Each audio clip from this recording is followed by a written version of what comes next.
warahmatullahi wabarakatuh. Alhamdulillahi rabbil alamin. Alhamdulillahilladzi ahyana ba'da ma amatana wa ilaihin nusur. Allahumma salli ala sayyidina Muhammadin wa ala alihi wa ashabihi ajma'in. Bismillahirrahmanirrahim. Kitab Al-Hikam nomor 256. Laula mayadinun nufusi ma tahaqqaqa sayrus sa'irina idla masafata bainaka wa bainahu tatwiha rihlatuka wala qat'ata bainaka wa bainahu hatta tamhuha waslatuka. Andaikan tidak ada lapangan perjuangan melawan hawa nafsu atau syahwat, pasti tidak dapat terbukti perjalanan orang-orang yang menuju kepada Allah. Sebab memang tidak ada jarak antaramu dengan Allah untuk dijalani atau ditempuh dengan kendaraan. Dan juga tidak pernah putus antaramu dengan Allah sehingga disambung oleh hubunganmu. Jadi Allah subhanahu wa ta'ala itu maha dekat. Sami'an, qariban, wa huwa ma'akum. Dialah Allah yang maha mendengar, qariban, maha dekat, dan dia bersamamu. Wa idza sa'alaka ibadi anni fa'inni qarib. Jika hamba bertanya kepadamu, wahai Muhammad, tentang aku, katakan aku adalah dekat. Tapi dekatnya Allah beda dengan dekatnya kita. Kita membutuhkan jarak. Sedangkan jarak itu hanya untuk makhluk. Bagi Allah tidak ada jarak, tidak ada waktu, karena Dia pencipta jarak dan waktu.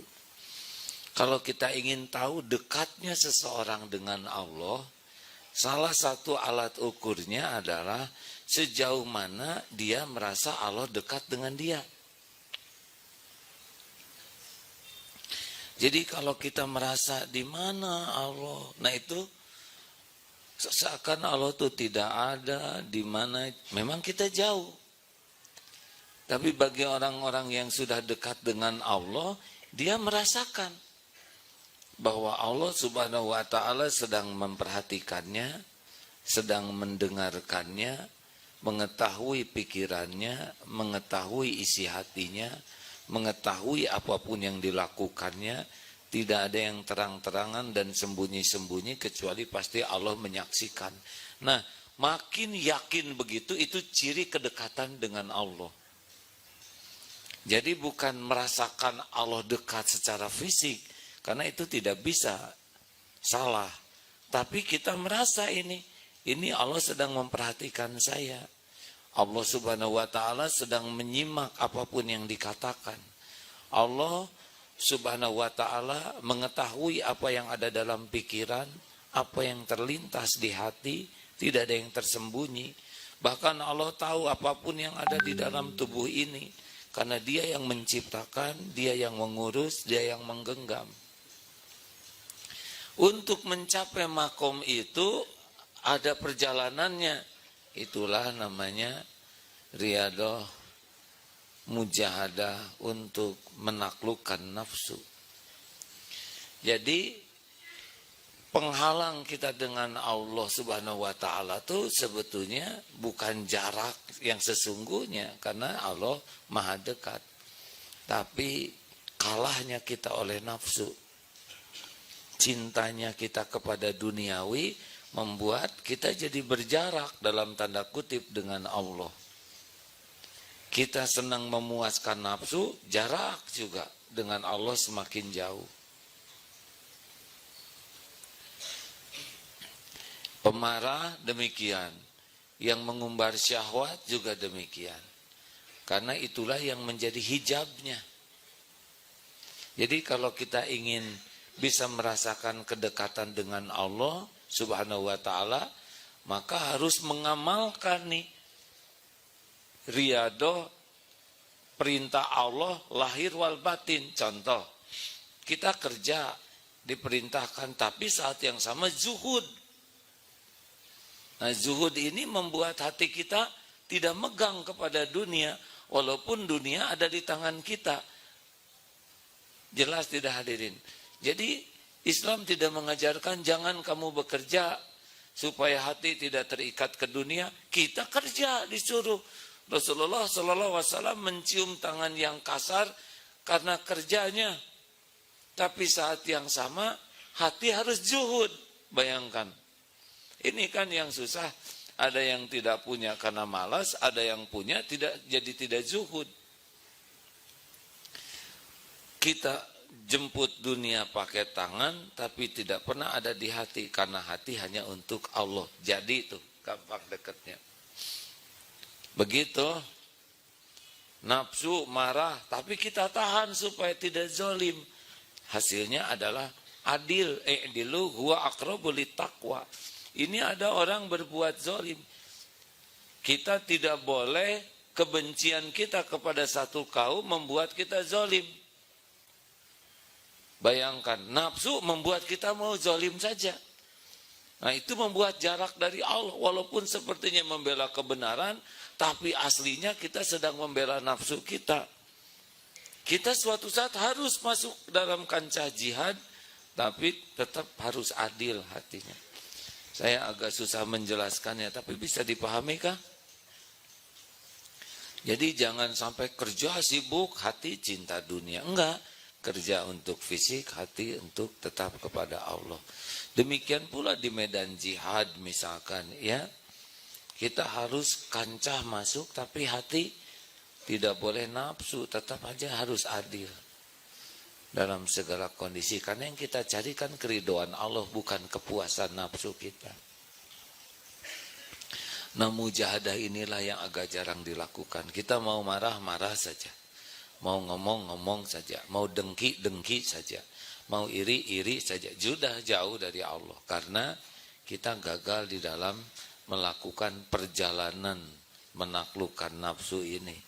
Nah, perjalanan menaklukkan nafsu supaya nafsunya tetap di jalan Allah, mengendalikan amarah supaya amarah-amarah yang benar-benar diberkahi, menggapai dunia tetap zuhud.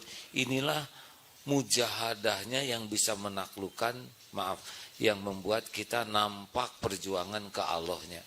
Karena ingin mendekat ke Allah, Allahnya juga sudah maha dekat. Tapi menjadi berjarak dalam tanda kutip gara-gara cinta dunia, kalah oleh nafsu, kalah oleh syahwat, kalah oleh amarah. Nah, mujahadah inilah hadirin yang jarang dilakukan. Kalau belajar agama banyak, sholat juga banyak, saum banyak, tapi mujahadah melepaskan dari kedengkian, kebencian, ghibah, kesombongan, ujub, tidak banyak yang mau melakukannya. Itulah sebabnya ada yang tahu ilmu agama, bahkan bicara ilmu agama, tapi tetap jauh dari Allah. Bukan karena Allahnya yang jauh, tapi dia tidak mau melakukan perjalanan bermujahadah. Cukup hadirin. Itu saudara kita yang jalan kaki itu menaklukkan nafsu tuh. Nafsu malas. Saya aja panas-panasan kemarin demo dikit langsung gosong. Itu berhari-hari kepanasan, kehujanan.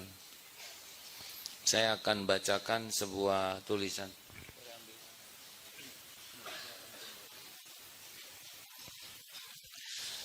Ada beberapa tulisan yang membuat hati ini teriris perih.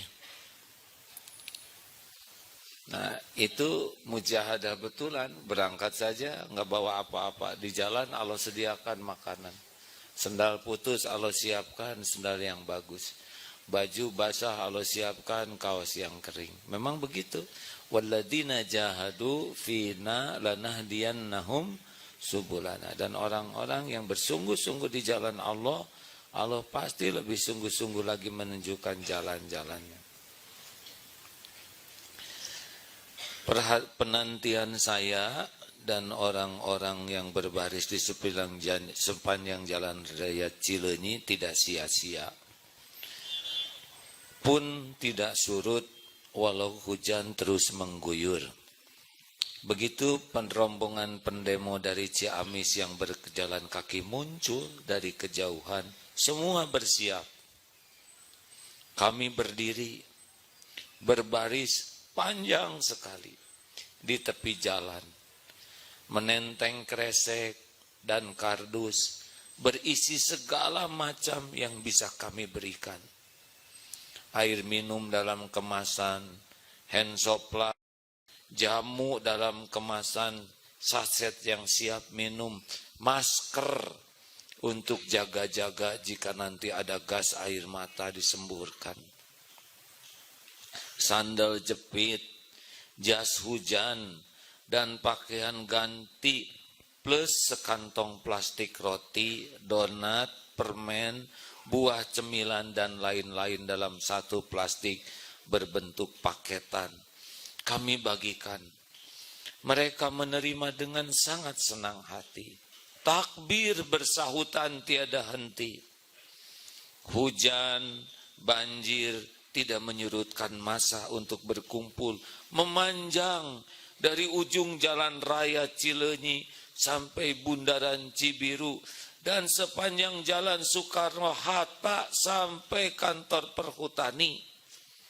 Yang membuat saya merinding, ada seorang santri kecil berusia 8 tahun, terlihat ikut berjalan bersama rombongan tanpa alas kaki, mengatupkan kedua telapak tangan dan menggigil kedinginan diguyur hujan. Segera saya tewak, saya tarik ke pinggir anak itu. Sendalnya mana? Tanya saya. Putus, Bu. Tadi saya buang. Seorang dari kami segera menyodorkan sepasang sendal jepit baru. Bawa baju ganti? Tanya saya lagi. Anak itu menggeleng. Saya tarik makin ke tepi, tepat di teras klinik Bank BJB ini. Saya minta dia melepas kantung plastik yang dipakainya untuk menahan hujan. Ternyata isinya baju seragam santri yang dipakainya pun basah kuyup. Segera kami sodori sehelai kaos panjang dan training panjang. Lalu dia memakai jas hujan yang juga kami sodorkan. Kenapa ikut? Tanya saya. Ngagentosan, Bu. Menggantikan pun Bapak. Menggantikan ayah saya. Jawab anak lelaki itu. Bapak adek kemana? Bapakmu kemana? Tanya saya sambil menggenggamkan beberapa lembar uang. Pun Bapak atos ngantunkeun. Sudah tiada. Jawab seorang santri dewasa yang muncul di belakangnya. Ayahnya sudah meninggal. Ada rasa nyeri yang menyayat perut di bawah iga saya. Entah apa. Entah apa yang ada di benak para penghina, penyinyir, dan penista. Yang kedua orang tuanya masih lengkap. Berusia dewasa, punya biaya, uang banyak, gagah perkasa, dan dia Islam. Tapi bisanya hanya menyinyiri, menista, dan menghina. Rombongan lewat, semua logistik paketan habis kami bagikan. Tinggal logistik dalam wardah, kardus, dan karung. Kami naikkan ke ambulan dan mobil-mobil bertanda rombongan. Tiba-tiba saya dibuat terkejut. Satu demi satu gadis berjilbab lebar bergantian memeluk saya dan saling berpelukan sesamanya dengan mata yang bercucur air mata. Ucapan syukur dan tangis kegembiraan mereka juga ternyata terasa menyayat hati saya. Bu, ayo ikut. teriak anak-anak gadis berjilbab lebar mengendarai sepeda motor. Saya diajak ikut mengiringi laju rombongan bersama anak-anak lain dengan motor mereka. Betapa bahagianya hari ini. Masya Allah. Itulah hadirin.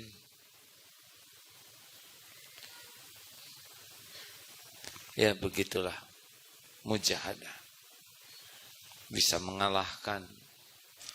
Kita lemah karena kita kalah oleh nafsu, oleh ego, oleh kemalasan, oleh rasa nyaman, keinginan dihormati, keinginan dikagumi. Kita menjadi lemah karena kalah oleh diri kita, oleh nafsu kita. Maka sulit sekali merasakan kedekatan dengan Allah karena kita tidak mau melakukan perjalanan menaklukkan hawa nafsu ini. Menaklukkan kecintaan kita kepada duniawi, kecintaan kita kepada kenyamanan, kesenangan, kepujian. Masya Allah.